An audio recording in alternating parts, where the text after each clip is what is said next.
The day my own daughter told me I was dead to her. I was standing in my kitchen making her favorite chocolate chip cookies.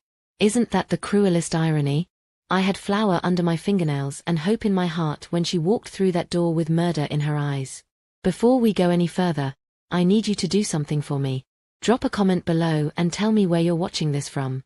Because what I'm about to share with you, this story of betrayal, revenge, and the price we pay for both, it happened right here in America, in a small town in Ohio where everyone knows everyone's business.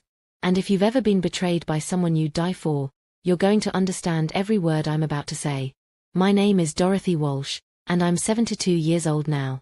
I've got silver hair that I finally stopped dyeing last year, and hands that shake just enough to remind me that time doesn't wait for anyone. But back then, 15 years ago, I was 57 and still believed that love could conquer anything. God, was I naive? The cookies were cooling on the rack when I heard her car pull into my driveway.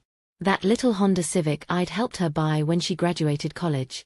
My daughter Cassandra, Cassie, I called her then, was 28 years old, married for 3 years to a man named Trevor Hoffman who smiled too wide and laughed too loud at his own jokes. I should have trusted my instincts about him from the beginning, but mothers don't get to choose who their children fall in love with. More's the pity. I remember rushing to the front door, wiping my hands on my apron, the one with the sunflowers that Cassie had given me for Mother's Day 2 years before. I was smiling, probably grinning like a fool, because my daughter was visiting on a Tuesday afternoon. She worked at the bank downtown, and Trevor sold insurance, and they were both so busy building their life together that I cherished these unexpected visits. But when I opened that door, I knew immediately that something was wrong. Cassie's face was stone cold, her jaw set in a way that reminded me painfully of her father, my ex-husband who'd walked out when she was 12, claiming he needed to find himself. Apparently, he found himself in Florida with a 25-year-old waitress named Brandy, but that's another story entirely. Trevor stood behind her, his hands shoved deep in his pockets, rocking back on his heels like he was trying to distance himself from what was about to happen. But his eyes, his eyes were gleaming with something that made my stomach turn. Satisfaction. Like he was watching a plan come together. I'll never forget the first words she spoke to me that day. They cut through me like broken glass, and even now, all these years later, I can hear them perfectly. Mom, we need to talk. And after today, we won't be talking anymore. The world seemed to tilt sideways. I actually reached out to steady myself against the doorframe, my mind scrambling to understand what could possibly warrant such coldness from the little girl I'd raised alone, the daughter I'd sacrificed everything for. If you're still listening to this, hit that subscribe button, because you're going to want to hear how this story ends. Trust me, the revenge I got was sweeter than any of those chocolate chip cookies I was baking that day. They pushed past me into my living room, the same living room where Cassie had opened Christmas presents for 26 years, where we'd watched Disney movies curled up on the couch, where I'd held her when boys broke her heart in high school. Trevor sat down on my sofa like he owned it, spreading his arms across the back cushions. Cassie remained standing, pacing like a caged animal. Mom, she began, and her voice was different. Harder. Like she'd been practicing this speech. Trevor and I have been talking, and we've realized some things about our relationship. About our family dynamic. Family dynamic. Those weren't her words. I'd raised that girl, and she'd never used phrases like family dynamic in her life. This was Trevor talking, using her mouth. We've come to understand that you've been manipulative and controlling our entire relationship, she continued, each word hitting me like a physical blow. You've tried to come between us from the beginning. You've been passive-aggressive and jealous of our happiness. I stood there, my mouth opening and closing like a fish out of water, trying to process what I was hearing. Manipulative? Controlling? I'd bent over backwards to welcome Trevor into our family. I'd invited him to every holiday, every birthday. I'd listened to his endless stories about golf and his job selling life insurance to grieving widows. I'd bitten my tongue when he made little cutting remarks about my cooking, my house, my life choices. Cassie, honey, I managed to whisper, I don't understand. What are you talking about? That's when Trevor spoke up, his voice smooth as butter and twice as slick. Dorothy, I think you know exactly what she's talking about.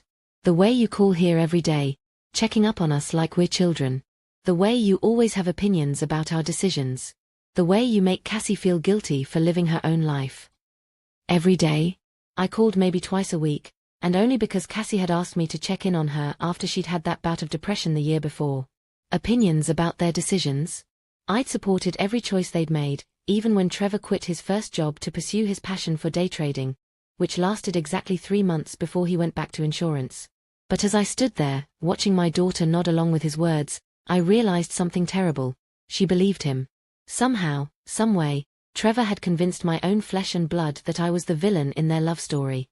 I think, Cassie said, crossing her arms over her chest, that we need some space. Some real space.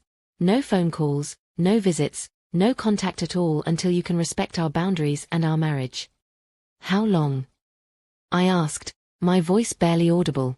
Trevor and Cassie exchanged a look, one of those married couple looks that exclude everyone else in the room. We'll let you know, she said. But I could see it in her eyes. She had no intention of letting me know anything, ever again. They stood up to leave, and I followed them to the door like a dog being abandoned by its owner. Cassie, please, I begged, and I'm not ashamed to say I was crying by then. Can't we talk about this? Can't we work it out? She turned back one last time, and for just a moment, I saw a flicker of the little girl who used to crawl into my bed during thunderstorms. But then Trevor's hand landed on her shoulder, and the moment was gone. Goodbye, Mom, she said, and the finality in her voice made it clear that she meant it. I watched from my front window as they drove away, Trevor's hand on Cassie's thigh, both of them talking animatedly like they'd just completed some difficult but necessary task. The chocolate chip cookies were still cooling on the kitchen counter, filling my empty house with the smell of everything I'd lost. That night, I called her phone 17 times. It went straight to voicemail. I sent text messages, emails, even tried reaching out through social media. Nothing. It was like my daughter had simply erased me from existence. And that's when I learned the first lesson of this story.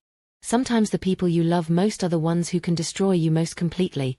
But what I didn't know then, what took me years to understand, was that destruction can be the beginning of something else entirely. Something much, much stronger. 3 weeks after Cassie cut me out of her life, I did something I'd never done before in my 57 years.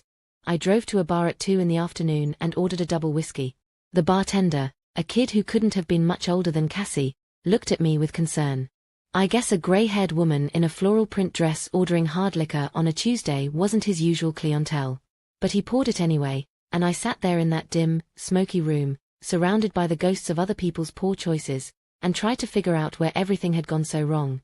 I'd been calling every day for 3 weeks. Leaving voicemails that started angry, turned pleading, and eventually became just me crying into the phone.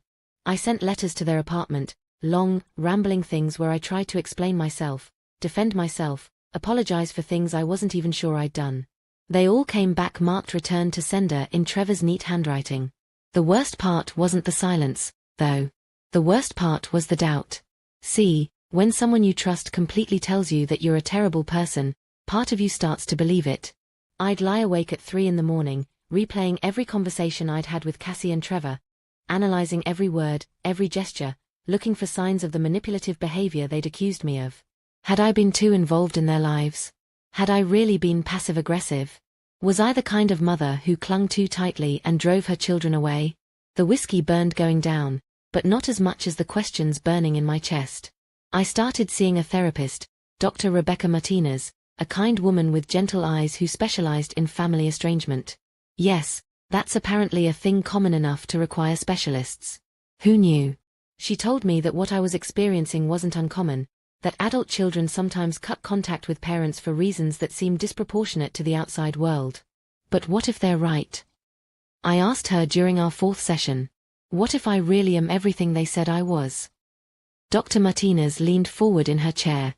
Dorothy, in all our conversations, can you give me one concrete example of manipulative or controlling behavior that you exhibited toward your daughter and son-in-law?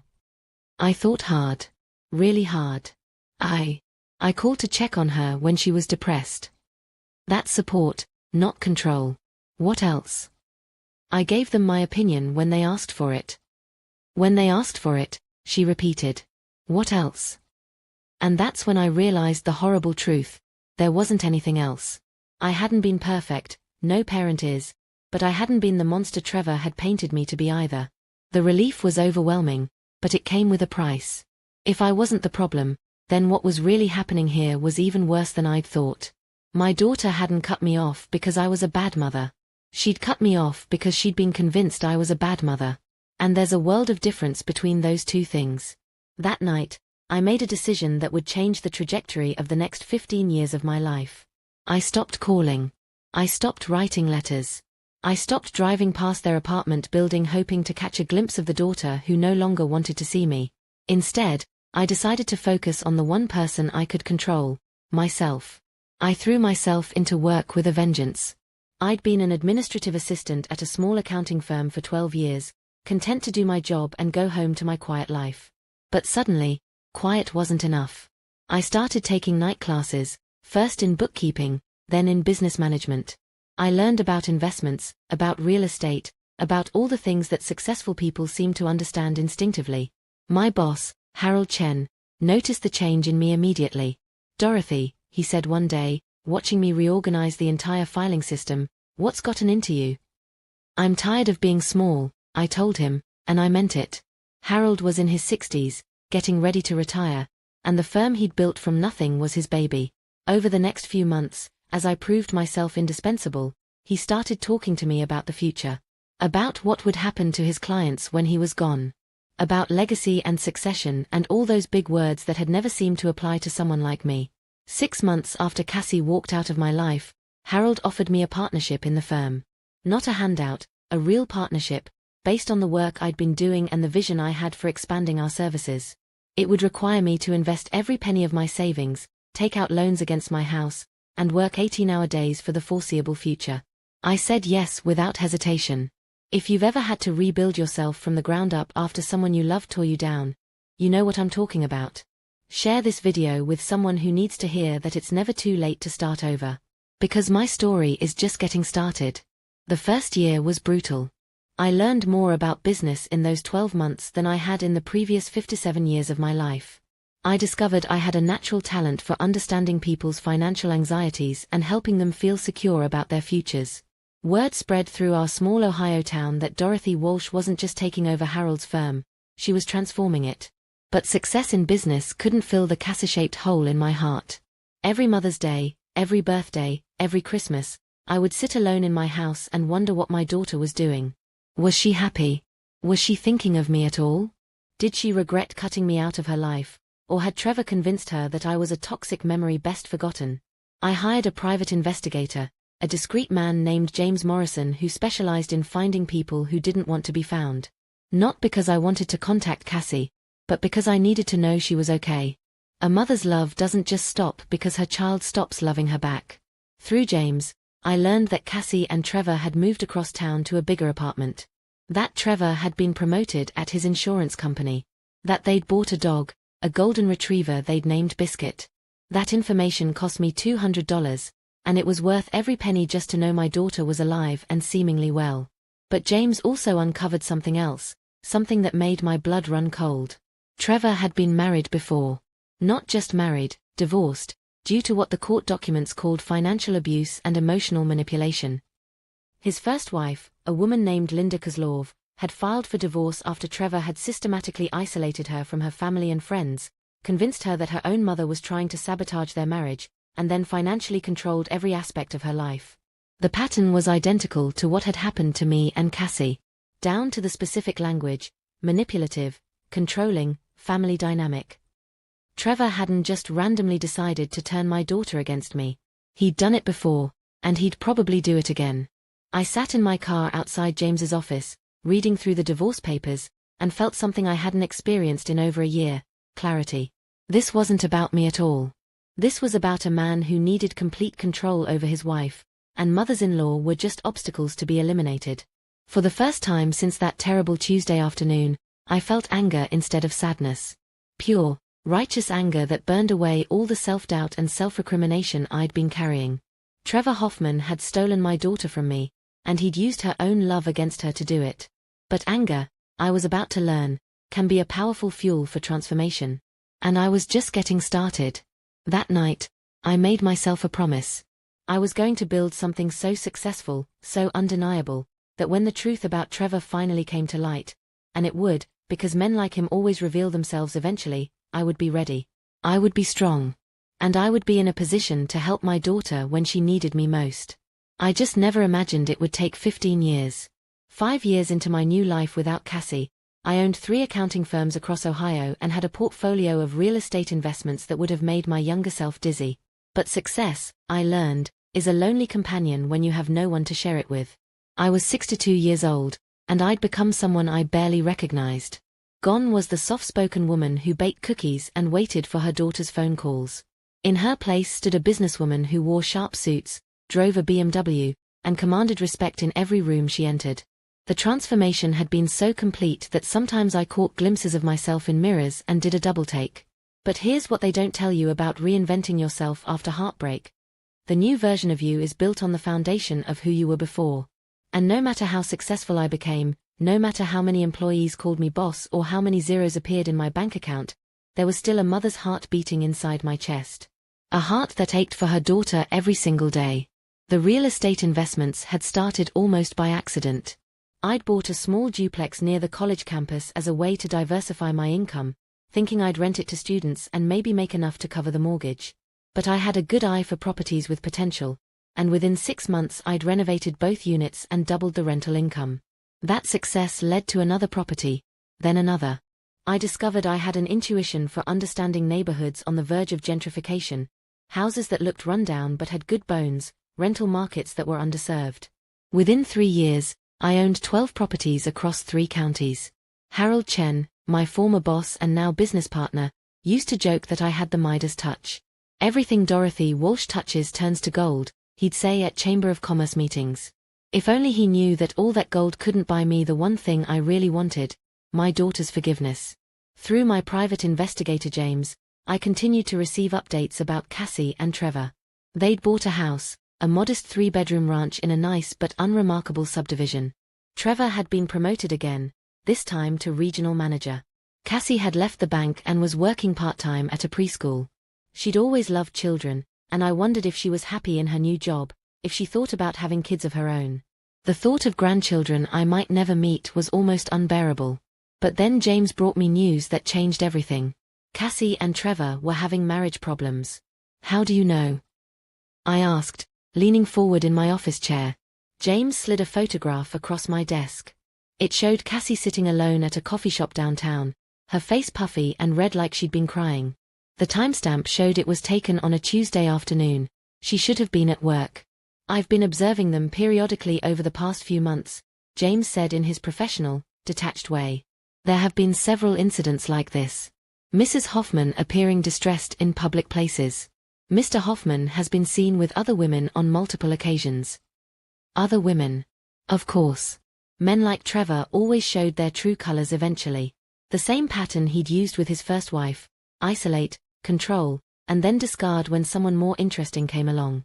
My first instinct was to rush to Cassie, to be the mother she needed, to hold her while she cried and tell her everything would be okay. But I'd learned hard lessons about patience in the past 5 years. Rushing in would only push her further away. Trevor had spent years convincing her that I was the enemy. She wouldn't trust me now just because her marriage was falling apart. No, I needed to wait. But waiting didn't mean doing nothing. I started making subtle inquiries about Trevor through my business connections.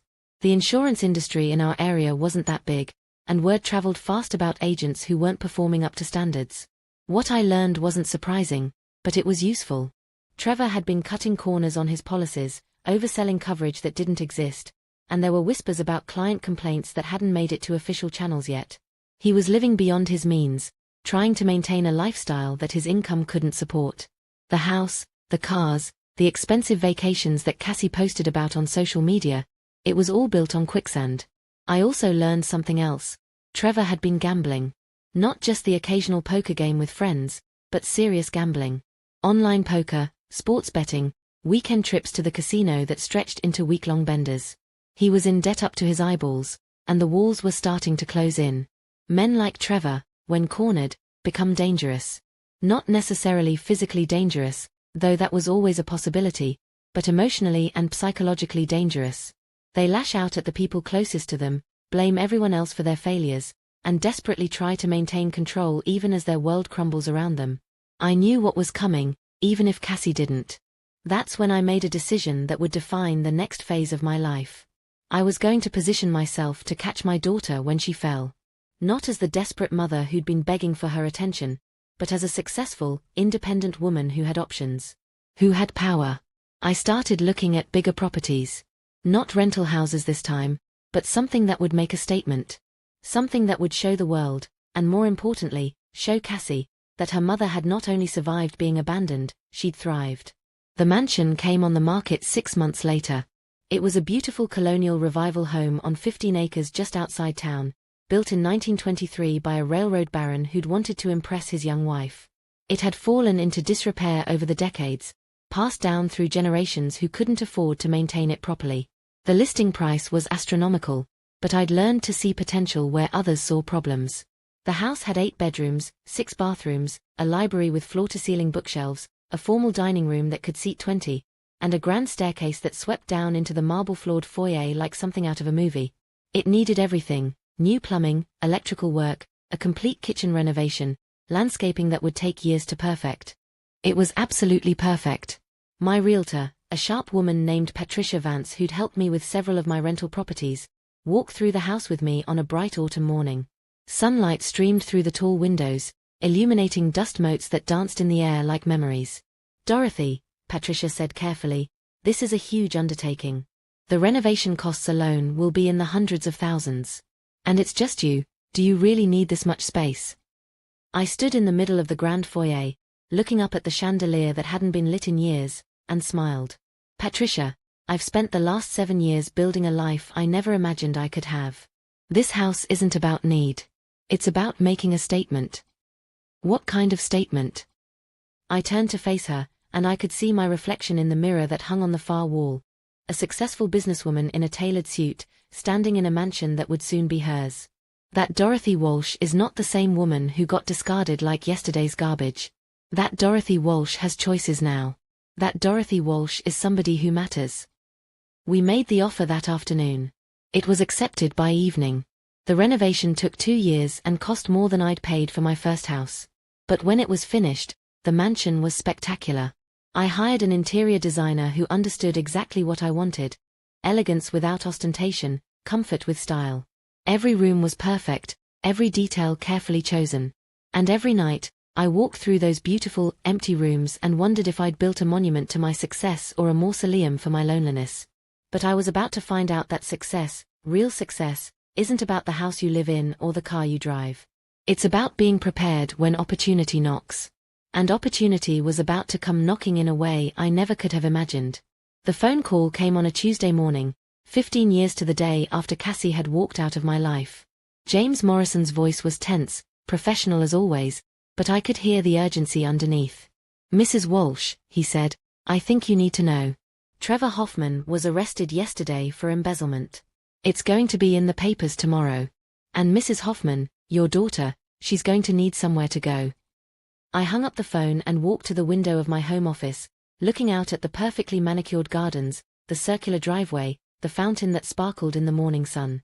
After 15 years of waiting, 15 years of building and planning and hoping, the moment I'd been preparing for was finally here. My daughter was about to fall, and I was going to be there to catch her. But what she did next was something I never could have predicted. The doorbell rang at exactly 10:30 in the morning, and I knew before I looked through the peephole who it would be. After 15 years of silence, my daughter was standing on my front porch. But she wasn't alone. Cassie looked older, obviously. She was 43 now, with fine lines around her eyes and silver threading through her brown hair. But it was her expression that shocked me. Gone was the cold anger from that terrible day 15 years ago. In its place was something I'd never seen on my daughter's face before: desperation. And standing right beside her, bold as brass, was Trevor Hoffman. He'd aged less gracefully than she had. His hairline had receded, and he'd developed the soft paunch of a man who spent too much time at restaurant bars and not enough time at the gym. But his smile, that same too-wide smile that had charmed my daughter into abandoning me, was exactly the same. My first instinct was to slam the door in their faces. After what Trevor had put us both through, after 15 years of silence and heartbreak and rebuilding my entire life from scratch, he had the audacity to show up at my home wearing that smug grin. But then I looked at my daughter's face again, and I saw something that stopped me cold. Fear. Real, bone-deep fear. I opened the door. "Hello, Mom," Cassie said, and her voice was different. Smaller. Like she was 12 years old again and asking permission for something she wasn't sure she deserved.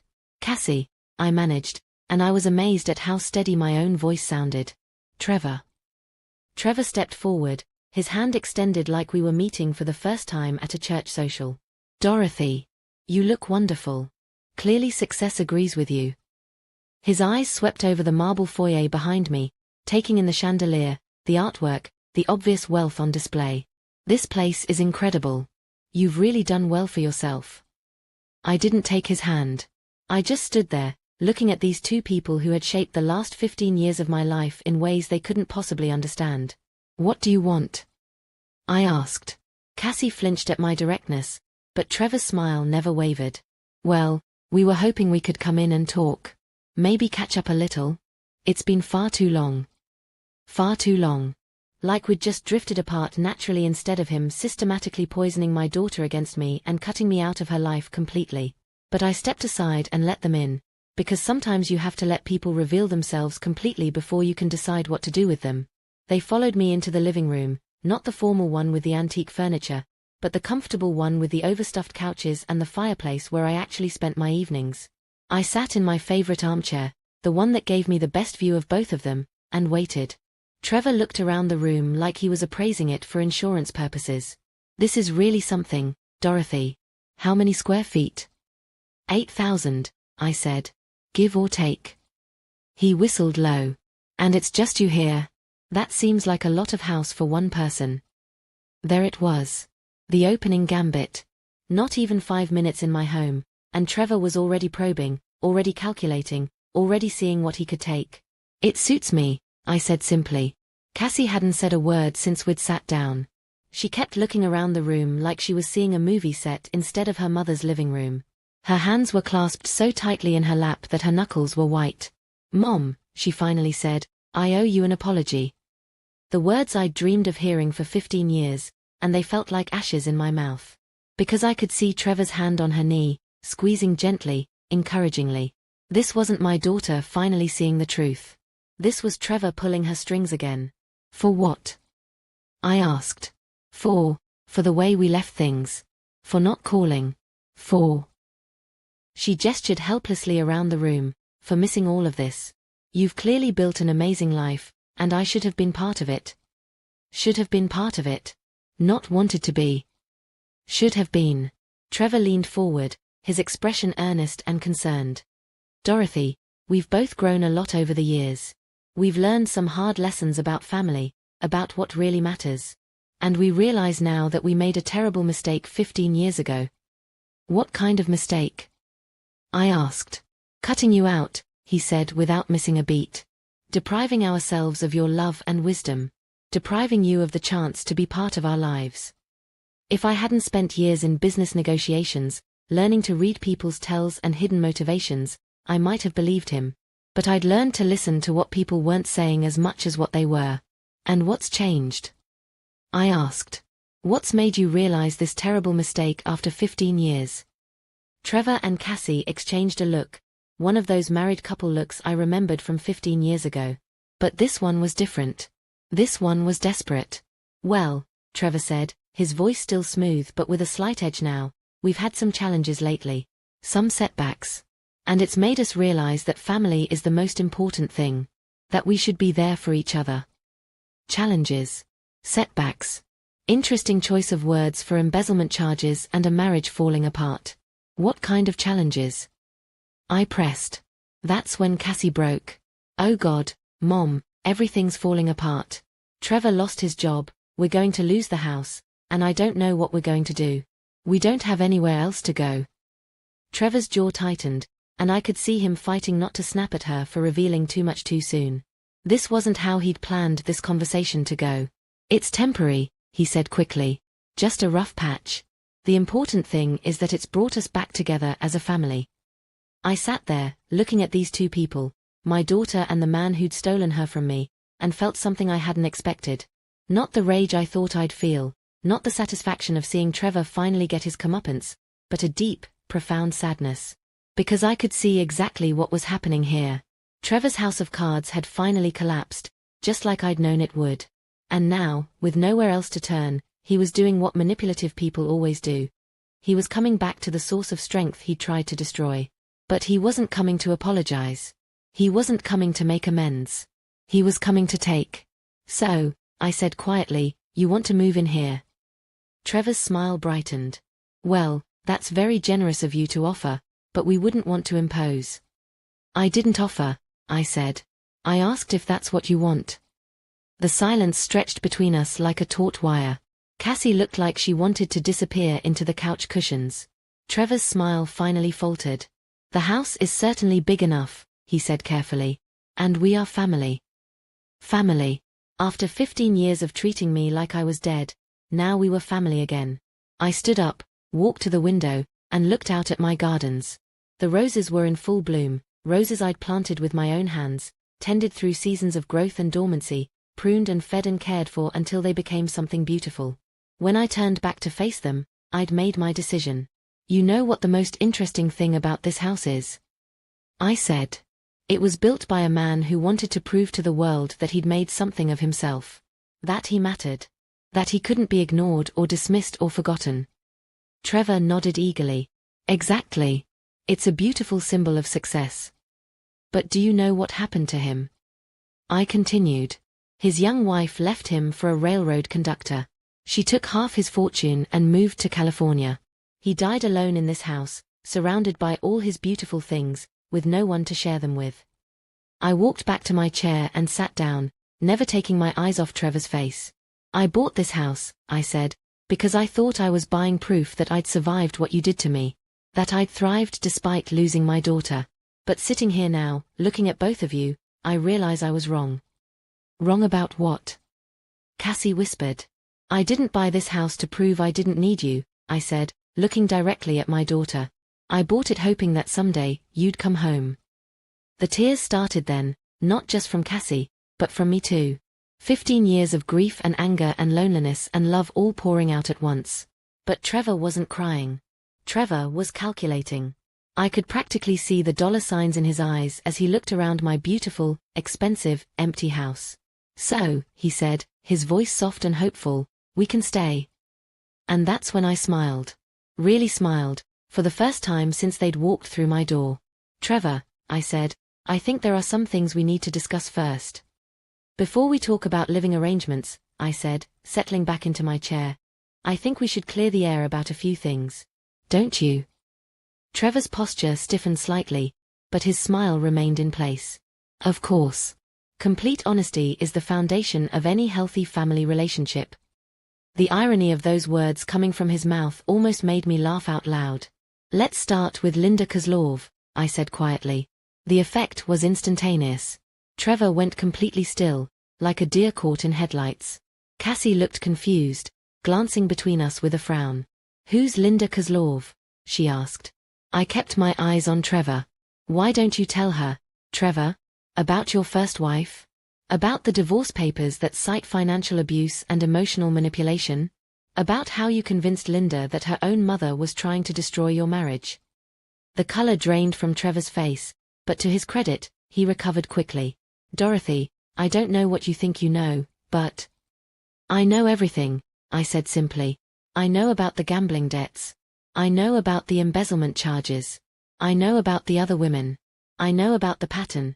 Trevor. The same pattern you used with Linda, the same pattern you used with my daughter. Cassie was staring at her husband now, and I could see the wheels turning in her mind. Trevor, what is she talking about? You were married before. It was a long time ago, he said, his voice tight. Before I met you. It doesn't matter now. Doesn't matter. I stood up and walked to the antique secretary in the corner of the room. From the top drawer, I pulled out a manila folder, one I'd been carrying around for years, waiting for this moment. Let me read you something, Cassie. This is from Linda's divorce filing. Defendant systematically isolated plaintiff from her family members, particularly her mother, by creating false narratives about their intentions and behavior. Defendant convinced plaintiff that her mother was manipulative and controlling, despite no evidence to support these claims. I looked up at my daughter, who had gone pale. Sound familiar? Mom, how do you have this? Cassie whispered. Because I spent 15 years trying to understand what happened to us, I said. 15 years wondering if I really was the terrible mother you thought I was. And about 10 years ago, I found my answer. Trevor was on his feet now, pacing to the window with his hands clenched into fists. This is ridiculous. You hired someone to spy on me? To dig up ancient history? That's exactly the kind of invasive, controlling behavior we were trying to get away from. And there it was, the deflection, the gaslighting, the attempt to make me the villain even now. Even caught red-handed with the evidence of his manipulation laid bare, he was still trying to control the narrative. But I wasn't the same woman I'd been 15 years ago. I wasn't going to be bullied or manipulated or made to doubt my own reality. Sit down, Trevor, I said, and my voice carried the authority I'd developed through years of running businesses and managing difficult people. We're not done. He didn't sit. Instead, he turned to face me, and for the first time since they'd arrived, I saw the real Trevor. Not the charming insurance salesman with the practiced smile, but the desperate, cornered man underneath. You want to play this game, he said, his voice low and dangerous. Fine. You think you're so smart with your private investigators and your big house and your successful business? You think you know everything? Well, here's what I know, Dorothy. I know that your precious daughter chose me over you. I know that she spent 15 years building a life with me instead of crawling back to mommy. I know that even now, even with all your money and all your detective work, she's still here with me. He turned to Cassie, his voice softening into the manipulative tone I remembered so well. Baby, don't let her do this to us. Don't let her poison our relationship again. This is exactly what I was protecting you from 15 years ago, this need to control and manipulate and turn people against each other. But something had shifted in Cass's face while he was talking. Something hard and cold that reminded me painfully of myself. Protecting me from what, exactly? She asked quietly. From this, Trevor gestured wildly around the room. From someone who would rather tear apart our marriage than admit she was wrong. Wrong about what, Trevor? The question hung in the air between them, and I could see Trevor realize he'd walked into a trap of his own making. About interfering in our lives, he said weakly. By calling to check on me when I was depressed. Cass's voice was getting stronger. By inviting you to every family gathering? By supporting our decisions even when she disagreed with them. I wanted to jump in, to pile on, to finally let 15 years of anger and hurt pour out. But I forced myself to stay quiet. This conversation needed to happen between them. Cassie, don't do this, Trevor pleaded. Don't let her get inside your head. Remember how happy we were. Remember how peaceful our life was without all the drama. Peaceful. Cassie stood up, and I saw my own strength reflected in her posture. Trevor, our life has never been peaceful. There's always been some crisis, some reason we couldn't visit my mother, some excuse for why I couldn't have relationships with anyone but you. That's not true. It is true. The words exploded out of her with 15 years of suppressed frustration. My college roommate Sarah? You convinced me she was jealous of our relationship. My friend from the bank, Jennifer? You said she was trying to break us up. My co-workers at the preschool? You found something wrong with every single one of them. And now I find out you did the same thing to another woman. To Linda. Trevor's mask was slipping completely now. Linda was different. Linda was unstable. She had mental health issues. Stop. Cassie held up her hand. Just stop talking. Every word out of your mouth is making this worse. She turned to me, and for the first time in 15 years, I saw my daughter looking at me without Trevor's influence clouding her judgment. Mom, she said, and her voice broke. Oh God, Mom, what did I do to you? The tears came then, from both of us. 15 years of grief and loss and loneliness pouring out in great, heaving sobs. I wanted to go to her, to hold her, to tell her it was okay. But Trevor was still there, still watching, still calculating.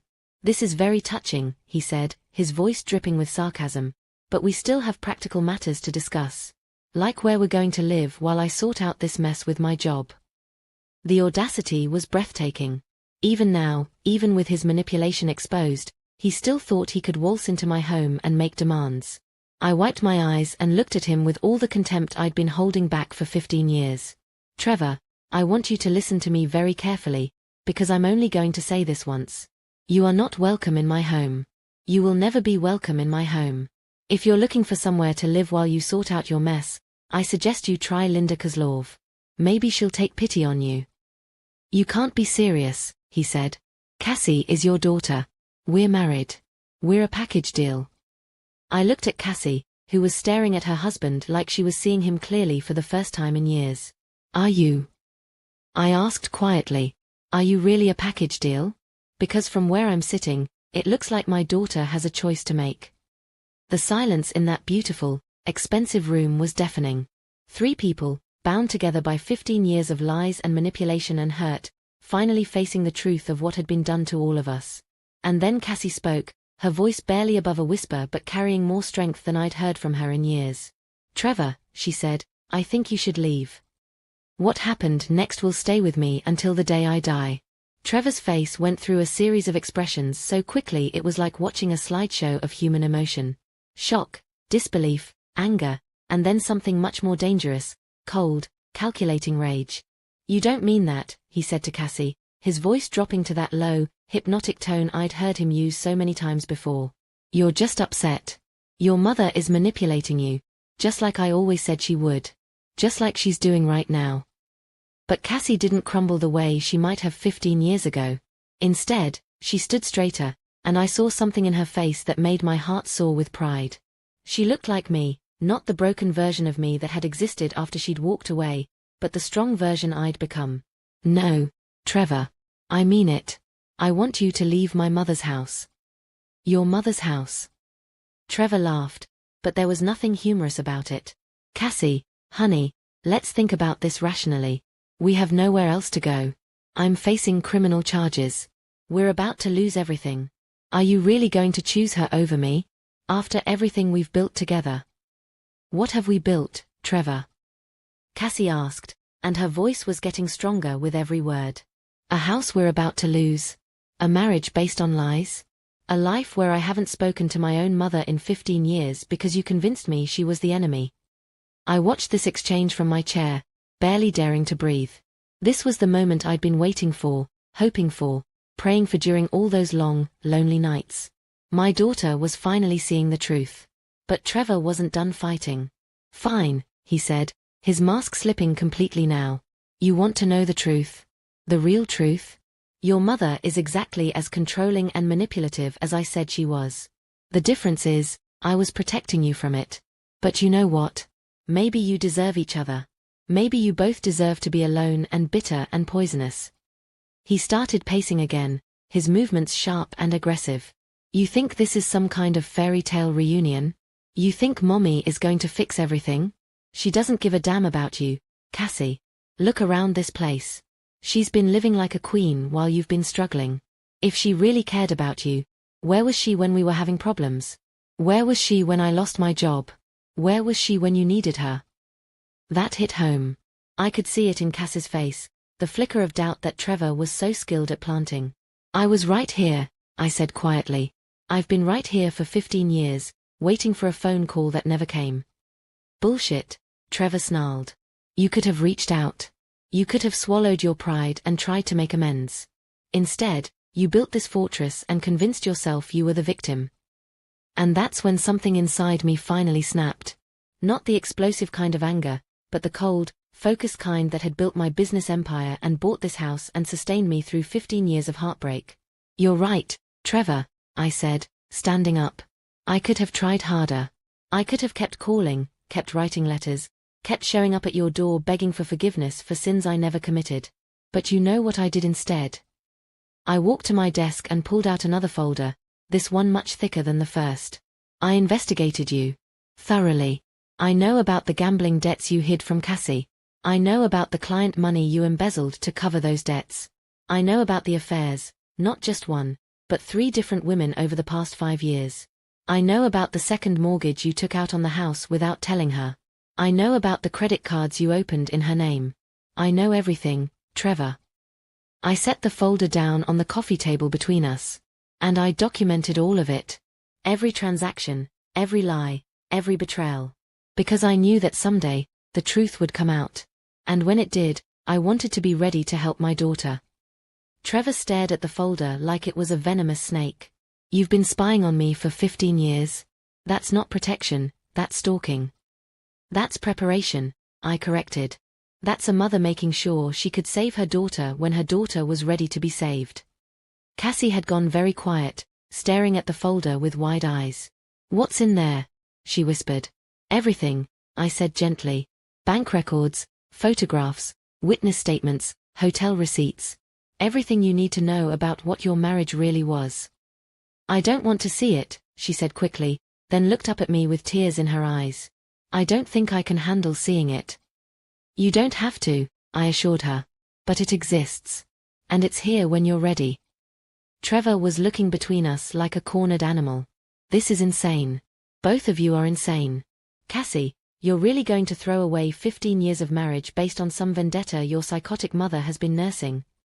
15 years. Cassie's voice was deadly quiet. Let me tell you about those 15 years, Trevor. 15 years of you telling me what to think, who to trust, how to feel. 15 years of you making every decision and convincing me it was for my own good. 15 years of you systematically destroying every relationship I had until you were the only person left in my world. She was crying now, but they weren't tears of sadness. They were tears of rage. I haven't talked to my college friends in over a decade because you convinced me they were bad influences. I quit the job I loved at the bank because you said my boss was trying to seduce me. I've been working part-time at a preschool for 5 years because you said full-time work was too stressful for me. And I haven't spoken to my mother who raised me alone and sacrificed everything for me, because you convinced me she was the villain in our love story. She stood up and faced him, and in that moment, she looked so much like me that it took my breath away. But you know what the real tragedy is, Trevor? I let you do it. I let you take my life away piece by piece until there was nothing left of me but what you wanted me to be. And I convinced myself it was love. Trevor's face was ugly now, twisted with desperate fury. You ungrateful bitch. After everything I've done for you, everything I've given up. What did you give up? Cassie interrupted. What exactly did you sacrifice for our marriage? I gave up other opportunities, better jobs, other women who would have appreciated me. The words hung in the air like a confession. Other women who would have appreciated him. Not other women he could have loved, but other women who would have been more grateful for his attention. Get out, I said quietly. What? I said get out. Get out of my house. Get out of my daughter's life. Get out, and don't come back. Trevor looked at Cassie one more time, his expression a mixture of pleading and rage. Cassie, don't do this. Don't throw away everything we have. I know I made mistakes, but we can work through this. We can get counseling. We can. We can get divorced, Cassie said firmly. That's what we can do. The silence that followed was deafening. Trevor stared at her like she'd physically struck him. Then, slowly, his expression shifted into something I'd never seen before. Pure, unadulterated hatred. You'll regret this, he said, his voice low and menacing. Both of you will regret this. You think you're better than me? You think you're stronger? We'll see how strong you are when you have nothing left. He started toward the door, then turned back one more time. And Cassie, when this all falls apart, when you realize what a mistake you've made, don't come crying to me. Because I won't be there. The front door slammed so hard it rattled the windows. And then it was just us. Mother and daughter, sitting in a beautiful house that had been built as a monument to survival but had become something else entirely, a sanctuary for healing. Mom, Cassie whispered, I'm so sorry. I'm so sorry. I opened my arms, and my daughter, my beautiful, strong, damaged daughter, fell into them like the scared little girl she'd once been. And as I held her, breathing in the scent of her hair, feeling the solid warmth of her body against mine, I realized that this was what I'd really been building toward all these years. Not the business success, not the beautiful house, not the financial security. This moment. This forgiveness. This chance to be her mother again. But even as I held her and whispered that everything would be okay, I knew Trevor had been right about one thing. This was far from over. 3 days after Trevor walked out of my house, Cassie hadn't left my side for more than an hour. She followed me from room to room like a lost child, as if she was afraid that if she let me out of her sight, I might disappear too. On Thursday morning, I found her in the kitchen at dawn, sitting at the breakfast table with a cup of coffee that had gone cold hours ago, staring out at the gardens with hollow eyes. Couldn't sleep? I asked gently. She shook her head. Every time I close my eyes, I see the past 15 years differently, like I'm watching a movie where I suddenly understand what was really happening the whole time. I poured myself coffee and sat down across from her. The morning light streaming through the windows made her look younger somehow, more like the daughter I remembered from before Trevor. Do you want to talk about it? I don't know where to start, she said, her voice barely above a whisper. How do you process the fact that your entire adult life was built on lies? That every major decision you made was manipulated by someone who claimed to love you? I reached across the table and took her hand. One day at a time. One truth at a time. She was quiet for a long moment, then looked up at me with eyes full of pain. Mom, the things he said about you. The things I believed. How can you ever forgive me for that? It was the question I'd been waiting for, the one I'd dreaded and hoped for in equal measure. Because the truth was, forgiveness isn't a switch you flip. It's a choice you make over and over again, especially when it comes to the people you love most. Cassie, I said carefully, what Trevor did to you, that wasn't love. That was psychological manipulation. And victims of manipulation aren't responsible for the lies they were told. But I should have known, she said, tears starting to fall. I should have questioned it when he turned me against you. You were the best mother anyone could ask for. You worked 2 jobs to keep us afloat after Dad left. You came to every school play, every soccer game, every parent-teacher conference.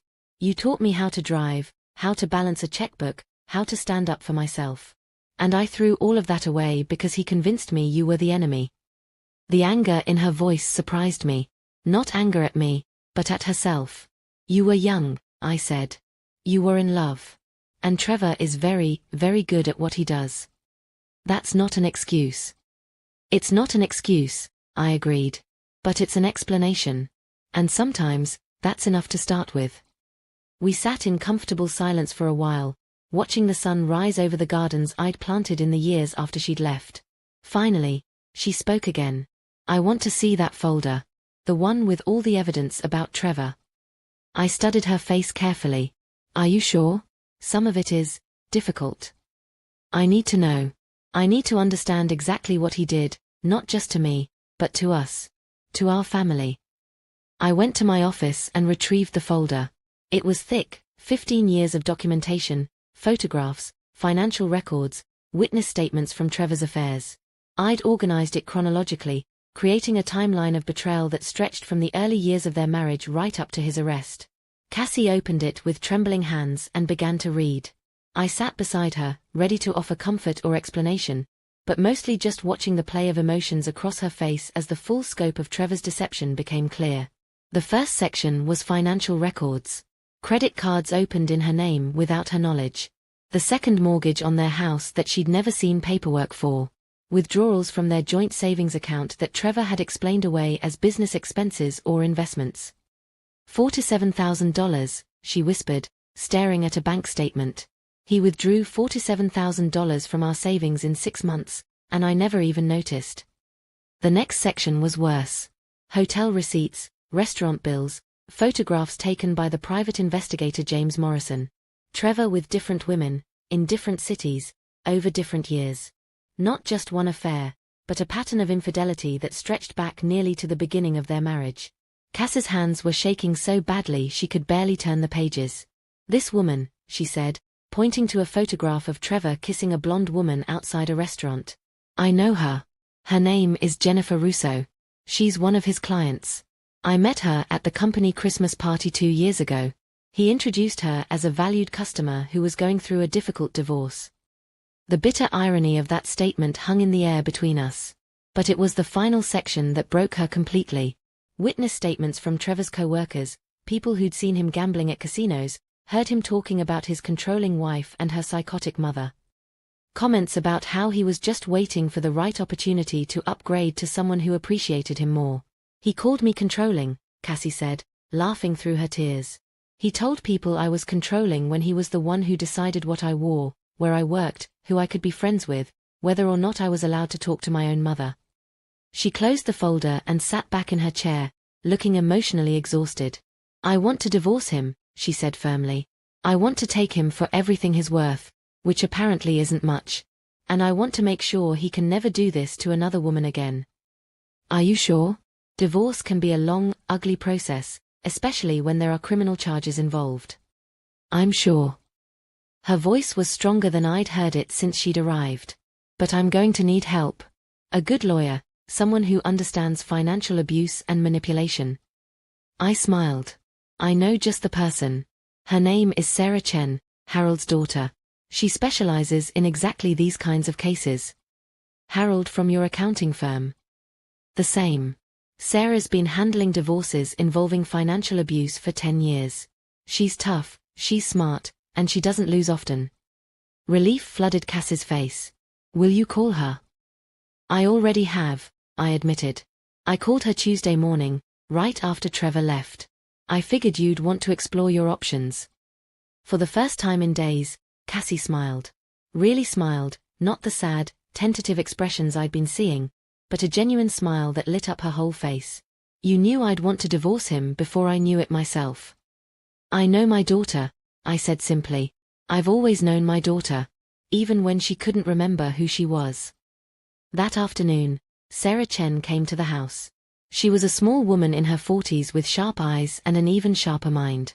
She reviewed Trevor's financial records with professional detachment, making notes and asking pointed questions about Cass's involvement in various transactions. This is a strong case, she said finally.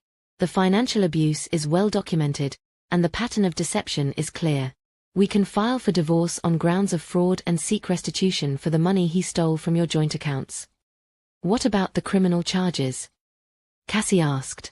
Those actually work in our favor. If he's convicted of embezzlement, it supports our argument about his character and financial dishonesty. The court will be much more sympathetic to your position. How long will it take? 6 months to a year, depending on how much he wants to fight. But given his current legal troubles, my guess is he'll want to settle quickly and quietly. After Sarah left, Cassie and I sat in the living room where this had all started, watching the sun set through the tall windows. Mom, she said quietly, I have a confession to make. My heart clenched. After everything we'd been through, what could she possibly need to confess now? When Trevor and I came here on Monday, it wasn't his idea. It was mine. I looked at her in surprise. What do you mean? He didn't want to come. He said it was humiliating, that you'd probably slam the door in our faces. But I insisted. I told him we didn't have any other choice. Why? She was quiet for a long moment, staring at her hands. Because even after 15 years, even after believing all his lies about you, some part of me still knew. Some part of me still remembered what it felt like to have a mother who would do anything to protect her child. And I knew that if anyone could save me from the mess my life had become, it would be you. The tears came again, but these were different. These were tears of relief, of gratitude, of a love that had survived 15 years of lies and manipulation and betrayal. I came here hoping you'd let us move in temporarily, she continued. But what I really came here for was you. I came here because I needed my mom, even if I couldn't admit that to myself at the time. I pulled her into my arms, and we held each other as the last light faded from the sky. Outside, the automatic sprinklers came on, watering the roses I'd planted in the years she'd been gone. Tomorrow, they'd bloom a little brighter, a little stronger. Just like us. But even as I held my daughter and felt the pieces of our relationship slowly beginning to heal, I knew our story wasn't over. Men like Trevor don't disappear quietly into the night. And when cornered animals feel they have nothing left to lose, they become dangerous in ways you can't always predict. I was about to learn that lesson the hard way. The first sign of trouble came exactly 1 week after Trevor had stormed out of my house. I was in my office, reviewing quarterly reports from my rental properties, when my assistant Maria knocked on the door with an expression I'd never seen before, part confusion, part concern, and part barely contained anger. Mrs. Walsh, she said, there's a man here to see you. He says he's from the health department, but something feels off about him. I looked up from my paperwork. Off how? He's asking questions about the house, about how many people live here, about whether you're running any kind of unlicensed business out of the property. And he keeps asking about your daughter, whether she lives here, how long she's been staying, whether she's paying rent. A cold knot formed in my stomach. Trevor. It had to be Trevor. Send him in, I said. The man who entered my office was middle-aged, balding, with the soft look of someone who spent too much time behind a desk. He introduced himself as Robert Martinez from the county health department and produced an official-looking badge, but something about his manner set my teeth on edge. Mrs. Walsh, we've received a complaint about this property. Allegations that you're operating an unlicensed boarding house, taking in tenants without proper permits or safety inspections. I leaned back in my chair, studying his face. And who made this complaint? That's confidential information. Of course it is. I smiled, but it wasn't a friendly expression. Mr. Martinez, can you tell me exactly what regulations you believe I'm violating? He consulted a clipboard, but I could see him sweating slightly despite the air conditioning. Well, if you're housing multiple unrelated individuals for payment. I'm not, I interrupted. My daughter is staying here temporarily while she goes through a divorce. Family members don't require boarding house permits. Yes, but we need to verify that she's actually your daughter, that this is a legitimate family arrangement and not a business transaction. Are you asking me to prove that Cassie Walsh Hoffman is my biological child? The temperature in my voice dropped about 20 degrees. Because I find that request both insulting and suspicious. Robert Martinez was definitely sweating now. I'm just following up on the complaint. If you could just show me some documentation. Get out of my office. Excuse me. I stood up, and he took an involuntary step backward. 15 years of running businesses had taught me how to project authority, and I used every bit of it now. I said, get out. You're not a real health inspector, are you, Mr. Martinez? Because a real inspector would know that family members don't require permits, would have proper documentation of the complaint, and wouldn't be asking me to prove my daughter's parentage. So whatever Trevor Hoffman is paying you to harass me, it's not enough. Get out of my house before I call the real authorities. He left without another word, practically running down the driveway to his car. But that was just the beginning. Over the next 2 weeks, Trevor launched what I can only describe as a campaign of low-level terrorism. The tactics were clever, I'll give him that, just subtle enough to avoid outright illegality, but persistent enough to be genuinely disruptive.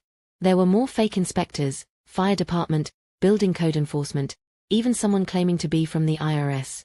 Anonymous complaints to various city departments about noise violations, unpaid taxes, zoning issues. Phone calls to my business clients suggesting that I was under investigation for fraud. The worst part was that he involved Cassie in his petty revenge.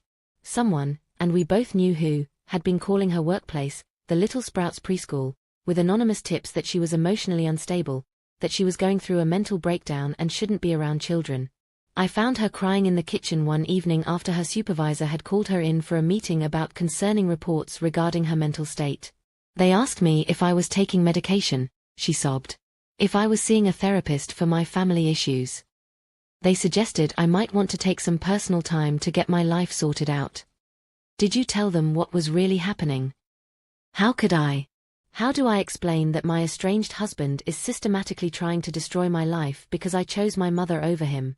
They'd think I really was having a breakdown. That night, I made a decision. If Trevor wanted to play dirty, I could play dirtier. And unlike him, I had resources he couldn't match. The next morning, I called James Morrison. James, I said when he answered, I need you to find out everything you can about Trevor Hoffman's current living situation. Where he's staying, who he's associating with, what he's doing for money while he's awaiting trial. Any particular reason? He's harassing me and my daughter. Fake inspectors, anonymous complaints, calling her workplace. I want to know how he's funding this little vendetta, and I want to know who's helping him. Give me a few days. James called back sooner than expected. Trevor's staying with his lawyer, he said. A guy named Marcus Webb who apparently went to law school with him. But here's the interesting part, Webb's not just representing him for free. He's bankrolling the harassment campaign. Why would a lawyer risk his practice for someone like Trevor? Because Webb's in financial trouble too. His firm is barely staying afloat, and he's facing his own disciplinary hearing for mishandling client funds. My guess is Trevor promised him something, maybe a cut of whatever settlement he thinks he can get from you or your daughter. What kind of settlement? Apparently, Trevor's been telling people that you and Cassie conspired to frame him for the embezzlement. that the evidence was planted, the witnesses were paid off, and the whole thing is an elaborate revenge scheme orchestrated by a vindictive mother-in-law. I felt my blood pressure spike. That's insane. Insane, but potentially lucrative if he can make it stick. He's talking about suing you for defamation, emotional distress, and interference with his marriage. On what grounds? The private investigation you conducted.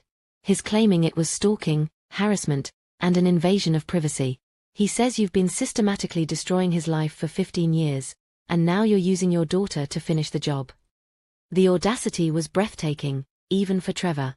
But as I sat there listening to James explain Trevor's twisted logic, I realized something that chilled me to the bone. His plan might actually work. Not because there was any truth to his accusations, but because he was gambling on my desire to protect Cassie from a long, public legal battle. He was counting on me being willing to pay him to go away rather than put my daughter through the trauma of defending against his lies. What Trevor didn't understand was that he wasn't dealing with the same Dorothy Walsh who had crumbled when Cassie walked away 15 years ago. He was dealing with a woman who had spent 15 years learning how to fight. And I was about to show him exactly what I'd learned. James, I said, I need you to do something else for me. I need you to find Linda Kozlov. Trevor's first wife? What for? Because Trevor made one crucial mistake in all of this. He assumed he was the only predator in the room. But Linda survived him once, and I'm betting she'd be very interested in making sure he doesn't get the chance to do this to another woman. You want her to testify? I want her to destroy him. 3 days later, I was sitting across from Linda Kozlov in a small cafe downtown. She was 52, a petite woman with prematurely grey hair and intelligent brown eyes that held the kind of wariness that comes from surviving psychological warfare. When your investigator called, she said, stirring sugar into her coffee, I wasn't sure I wanted to meet. I've spent 10 years trying to forget Trevor Hoffman existed. I understand. But he's doing it again. To my daughter. Linda's expression hardened. The same pattern. Identical. Isolation, manipulation, turning her against her family. He convinced her I was controlling and manipulative, exactly like he did with you and your mother. And now? Now she sees the truth. She's divorcing him. But he's not going quietly. He's harassing us, trying to make us pay for his freedom. Linda was quiet for a long moment, staring out the window at the busy street. When she spoke again, her voice was steel wrapped in silk. What do you need from me? Everything.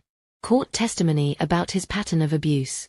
Documentation of his financial manipulation. Evidence that this isn't the first time he's destroyed a family. You'll have it, she said without hesitation. But I want something in return. Name it. I want to be there when he realizes he's lost. I want to look him in the eye when his whole house of cards comes crashing down. I've been waiting 10 years for that moment. I smiled, and for the first time in weeks, it was a genuinely happy expression. Linda, I think you and I are going to get along just fine. But Trevor wasn't finished with his campaign of harassment. In fact, he was just getting started. That weekend, while Cassie and I were out shopping for clothes, she'd left most of her belongings in the house she'd shared with Trevor. We came home to find our driveway blocked by police cars. My heart stopped. 2 officers were standing on my front porch, and for one terrible moment, I thought something had happened to the house, that Trevor had escalated from harassment to actual property damage. Mrs. Walsh. The older officer, a woman in her 40s with kind eyes, approached us as we got out of the car. I'm Officer Patricia Hendricks. We received a call about a domestic disturbance at this address.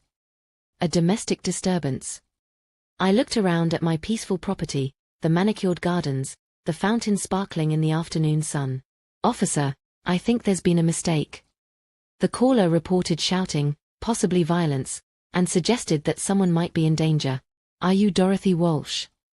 I am. And this is my daughter, Cassie Hoffman. She's staying with me temporarily. Officer Hendricks consulted her notepad. The caller specifically mentioned Mrs. Hoffman, said she might be in an abusive situation and unable to call for help herself. I felt Cassie tense beside me. We both knew exactly who had made that call.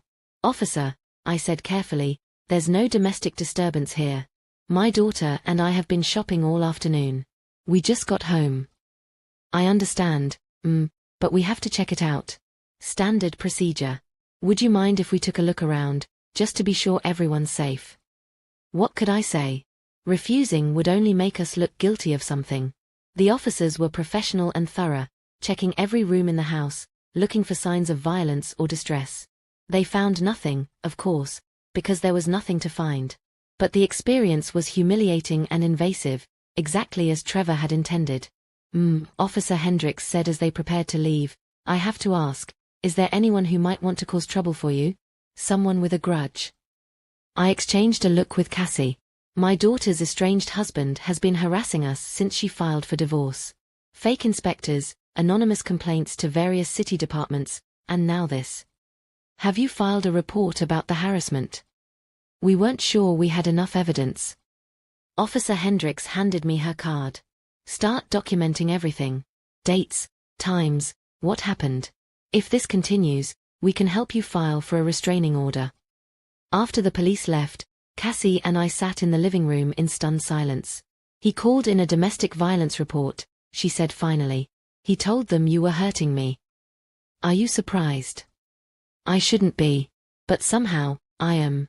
Even knowing what he's capable of, the idea that he would weaponize domestic violence, something that's real and serious and destroys people's lives, just to get back at us. It's evil, I said simply. What Trevor is doing isn't just harassment. It's evil. That night, I called Sarah Chen and told her what had happened. This changes things, she said. The harassment campaign gives us grounds for additional charges in the divorce. Intentional infliction of emotional distress, abusive process. We can ask for a restraining order and punitive damages. Will it stick? With the right evidence, absolutely. But Dorothy, you need to be careful. Men like Trevor, when they're backed into a corner, they don't just give up. They escalate. She was right, but I didn't realize how right until the next morning. I was in my office, reviewing contracts for a new property acquisition, when Maria burst through the door without knocking. Mrs. Walsh, you need to see this. Now. She handed me her phone, opened to a local Facebook group called Ohio Community Watch. The post at the top of the feed made my blood run cold. Beware. Dorothy Walsh of Maple Grove Road is currently harboring a mentally unstable woman who has been reported for erratic behavior around children. Walsh is known to use her wealth and influence to intimidate local business owners and government officials. Multiple complaints have been filed regarding illegal activities at her property. Families with children should be aware that this woman and her associates may pose a danger to our community. The post had been shared 4 to 7 times in less than 12 hours. There are comments, Maria said quietly. People asking for more details, others sharing their own experiences with you that I know for a fact never happened. I scrolled through the comments, my anger growing with each lie. Someone claimed I'd tried to bribe them to falsify business documents. Another said I'd threatened them when they refused to sell me their property. A third insisted that Cassie had been seen acting strangely around children at various local businesses. All of it was lies. All of it was coordinated. And all of it was designed to do maximum damage to both of our reputations. Can we trace who posted this? The account is fake, created yesterday with no real information. But Mrs. Walsh, there's more. She showed me her laptop screen. Similar posts had appeared on neighborhood watch websites, local business review sites, even the community college forum where I sometimes spoke about entrepreneurship. Trevor hadn't just escalated his harassment campaign. He'd gone nuclear. Get me James Morrison on the phone, I said. And Sarah Chen. And cancel all my appointments for the rest of the week. What are you going to do? I looked at the lies spreading across social media, at the systematic attempt to destroy everything I'd built over the past 15 years, at the cruel manipulation of genuine community concerns about safety and child welfare. I'm going to remind Trevor Hoffman why he should never have underestimated a mother protecting her child. The war had officially begun. And I intended to win it. If Trevor wanted to destroy my reputation, he'd picked the wrong woman to mess with. What he didn't understand was that I'd spent 15 years building relationships in this community. Real relationships, based on trust and mutual respect. He'd spent 15 years being a small-time insurance salesman that most people barely tolerated. The question was, how do you fight back against someone who's willing to lie about anything, destroy anyone, and manipulate any system to get what he wants? The answer, I discovered, was simple. You don't fight him on his terms. You fight him on yours.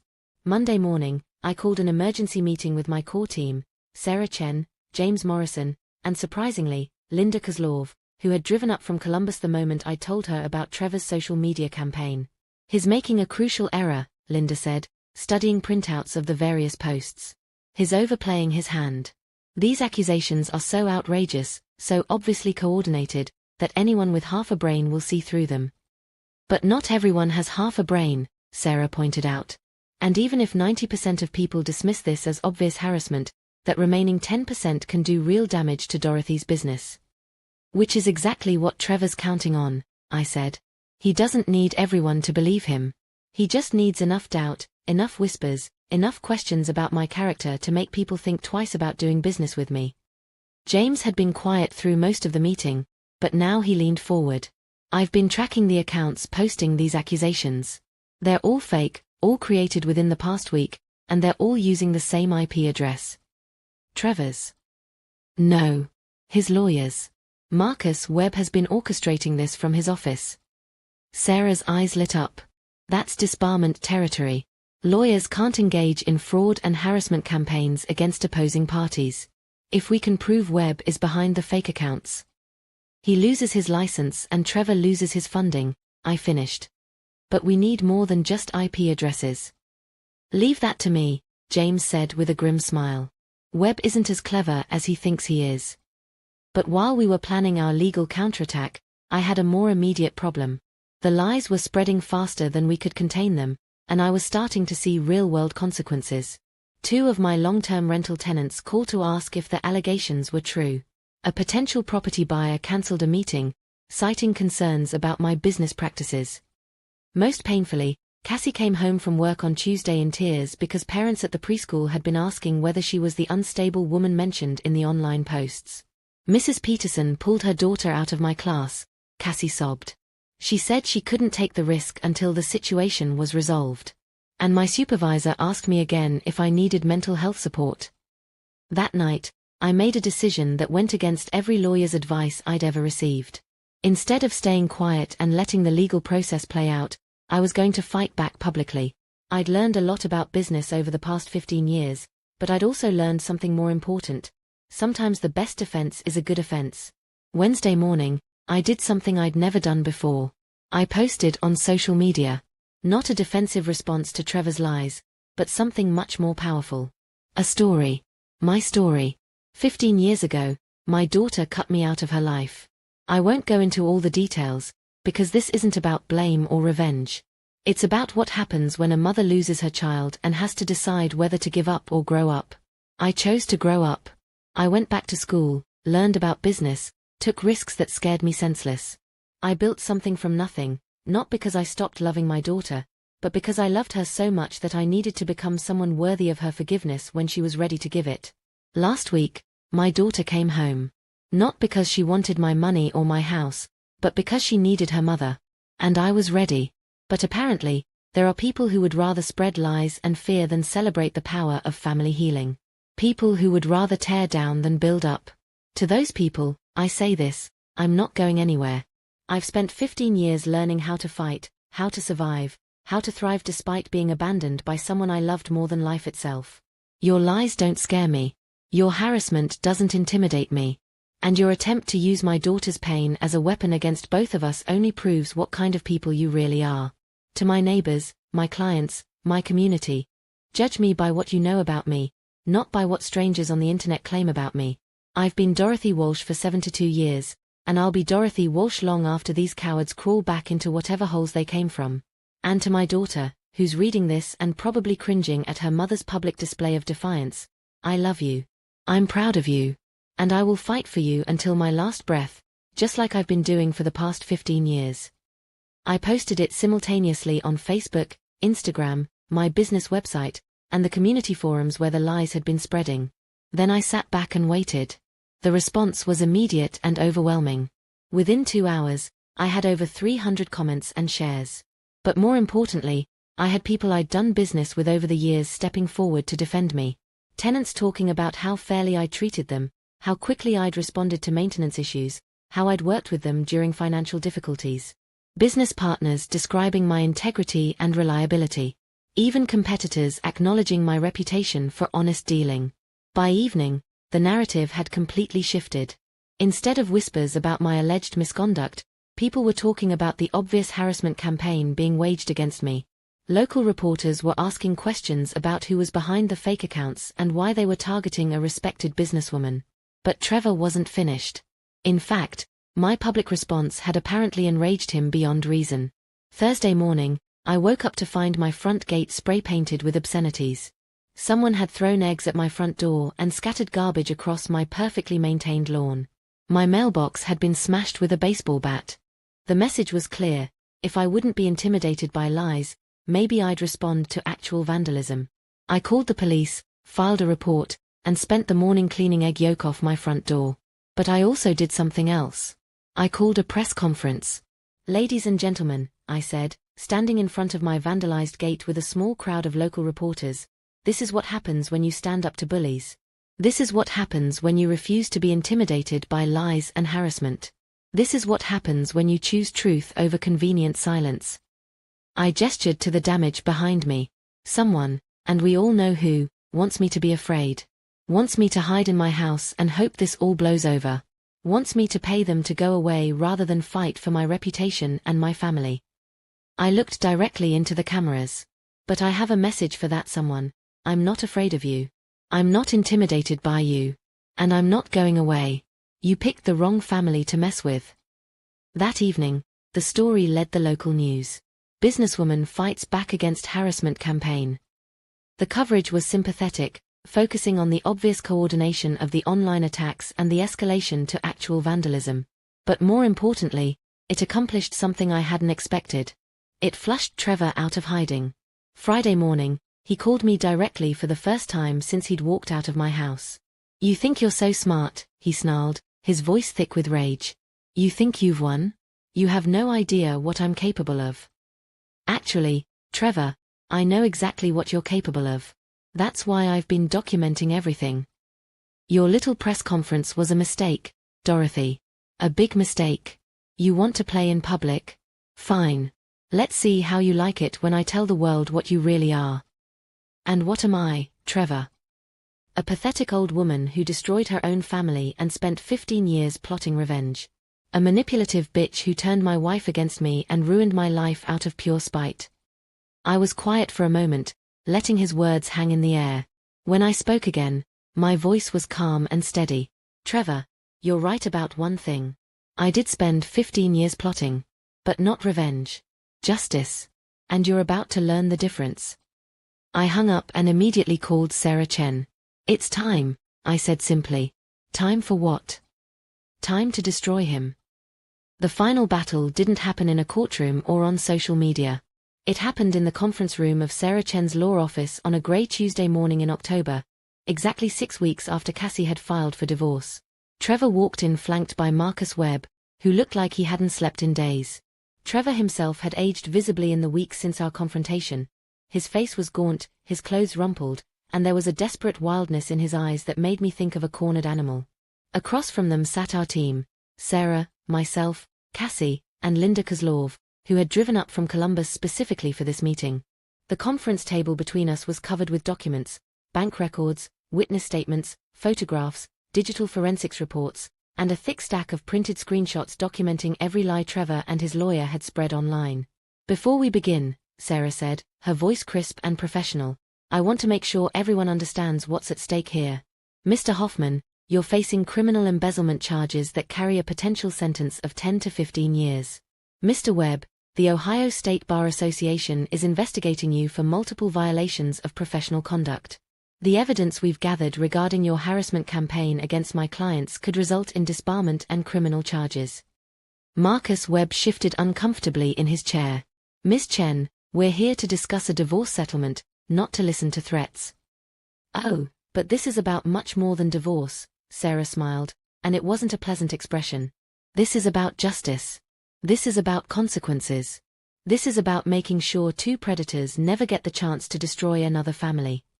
She opened the first folder. "Let's start with the financial abuse. Mr. Hoffman, over the course of your marriage to Mrs. Hoffman, you systematically stole from your joint accounts, took out loans and credit cards in her name without her knowledge, and concealed gambling debts totaling over $200,000. Trevor's lawyer started to object, but Sarah held up her hand. We have documentation of every transaction, including surveillance footage of you at various casinos, witness statements from your gambling associates, and records showing that you used your wife's social security number to obtain credit without her consent. Identity theft, fraud, and financial abuse. She moved to the next folder. Then there's the pattern of psychological manipulation, documented through witness statements from your first wife Linda Kozlov, whose experience with you was identical to what you did to Mrs. Hoffman. Isolation from family, gaslighting, emotional abuse designed to maintain complete control over your victim. Linda spoke for the first time. He told me my mother was trying to break us up. He convinced me she was manipulative and controlling. He made me cut off all contact with her for 3 years before I finally realized what he was doing. Trevor's face had gone pale, but his voice was still defiant. Ancient history. That marriage failed for completely different reasons. Did it? Sarah opened another folder. Because we also have evidence of your current activities. The fake social media accounts, the harassment campaign, the vandalism, the false reports to government agencies. All coordinated through Mr. Webb's law office, all funded through money you embezzled from your insurance clients. She slid a stack of papers across the table. Digital forensics traced every fake account back to Webb's IP address. We have security camera footage of you vandalizing Mrs. Walsh's property. We have recorded phone calls where you threatened both women. We have everything, gentlemen. The room fell silent except for the sound of Marcus Webb flipping through the evidence, his face growing paler with each page. What do you want? He asked finally. Justice, I said, speaking for the first time since we'd sat down. I want Trevor to face the full consequences of what he's done. Not just to me and Cassie, but to Linda, to his insurance clients, to every life he's damaged in his pathetic attempt to control the world around him. Mom, Cassie said quietly, tell them about the offer. Trevor looked confused. What offer? I reached into my purse and pulled out a single sheet of paper. 3 days ago, I received a very interesting phone call from the prosecutor handling your embezzlement case, Trevor.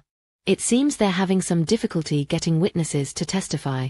Your former clients are scared of you, afraid of retaliation. They need someone with resources and determination to help them build their case. I slid the paper across the table. So I made them an offer. I'll fund the prosecution. I'll hire protection for witnesses who are afraid to come forward. I'll make sure they have every resource they need to put you away for the maximum possible sentence. Trevor snatched up the paper, his hands shaking as he read. You can't do this. This is vindictive prosecution. This is abuse of the legal system. No, Trevor. This is what happens when you spend 15 years underestimating a mother's love and a woman's determination. Marcus Webb was frantically scribbling notes, clearly trying to find some legal angle to challenge what I was proposing. Dorothy, surely we can work something out. A settlement, perhaps? Mr. Hoffman withdraws all claims against you and your daughter, agrees to a quiet divorce with reasonable terms. Oh, we're well past reasonable terms, Sarah interrupted. Here's what's going to happen. Mr. Hoffman will plead guilty to all charges. He will serve his full sentence without possibility of early parole. He will pay full restitution to all his victims, including Mrs. Hoffman and the insurance clients he stole from. He will publicly apologize for the harassment campaign and the lies he spread. And he will submit to a lifelong restraining order preventing him from contacting either Mrs. Walsh or Mrs. Hoffman ever again. And if he doesn't agree? Webb asked. Then we go to trial, I said simply. All of it. The embezzlement case, the divorce proceedings, the harassment charges. Everything becomes public record. Every sordid detail of Trevor's pathetic life gets aired in open court and reported in the newspapers. I leaned forward, looking directly at Trevor. Tell me, how do you think that will affect your chances of ever getting another job? Of finding another woman to manipulate? Of having any kind of life when this is all over? Trevor was staring at me with undisguised hatred. You destroyed my life. No, Trevor. You destroyed your own life. I just made sure you couldn't take anyone else down with you. The negotiation took another 2 hours, But the outcome was never really in doubt. Faced with overwhelming evidence and the prospect of a very public trial, Trevor had no choice but to accept our terms. He would plead guilty to embezzlement and fraud charges. He would serve 7 years in state prison. He would pay $200,000 in restitution. Most importantly, he would sign a confession detailing his pattern of psychological abuse and financial manipulation, ensuring that any future victims would have a record of his methods. As the papers were being signed, Cassie reached over and took my hand. "Mom," she whispered, "is it really over?" I looked across the table at Trevor, hunched over the documents that would send him to prison, his face a mask of defeat and rage. Then I looked at my daughter, my beautiful, strong daughter who had found the courage to walk away from her abuser and come home to the mother who had never stopped loving her. "Yes, sweetheart," I said. "It's over." But even as I said the words, I knew that wasn't quite true. The legal battle was over, yes. Trevor would face consequences for what he'd done. Justice would be served. But the real work, the work of healing 15 years of damage, of rebuilding a relationship that had been shattered by lies and manipulation, of learning to trust and love each other again, that work was just beginning. And for the first time in 15 years, I was looking forward to it. 3 months later, I was standing in my kitchen making chocolate chip cookies, the same recipe I'd been making the day Cassie cut me out of her life. But this time, I wasn't alone. Cassie was beside me, measuring flour and arguing about whether we needed more vanilla. She'd moved into the mansion permanently, taking over the entire East Wing and transforming it into her own space. She'd quit her job at the preschool and started her own business, a consulting firm helping other women navigate divorce and financial independence. Linda had become her first client and eventually her business partner. The house that I'd bought as a monument to my survival had become something better. A sanctuary for healing, a place where women who'd been broken by manipulative men could come to remember their own strength. Trevor was serving his sentence in a minimum security prison outside Columbus. I'd heard through Linda that he'd tried to start relationships with several female guards and inmates' wives, always using the same techniques, charm, manipulation, and carefully crafted lies about his circumstances. But his reputation had preceded him, and he'd found no takers for his particular brand of emotional poison. Sometimes people ask me if I'm satisfied with how everything turned out. If I feel like I got my revenge on the man who stole my daughter and tried to destroy my life. The truth is, it was never about revenge. Revenge is petty, temporary, ultimately unsatisfying. What I got was something much more valuable: justice, healing, and my daughter back. But if I'm being completely honest, and at 72, why wouldn't I be? There is a certain satisfaction in knowing that Trevor Hoffman finally learned what happens when you mess with a mother's love. You lose. Completely, utterly, and permanently. And we win. If you've made it this far in my story, I hope you'll take something from it. Whether you're a parent who's lost a child to manipulation, a person trapped in an abusive relationship, or someone who's been told they're too old or too broken to start over, you're stronger than you know. You're more capable than they've convinced you to believe. And you deserve better than what they're offering. Don't let anyone steal your story. Don't let anyone convince you that you're the villain in your own life. And never, ever underestimate the power of a woman who has nothing left to lose and everything to fight for. Thank you for listening to my story. I hope it helps you write your own.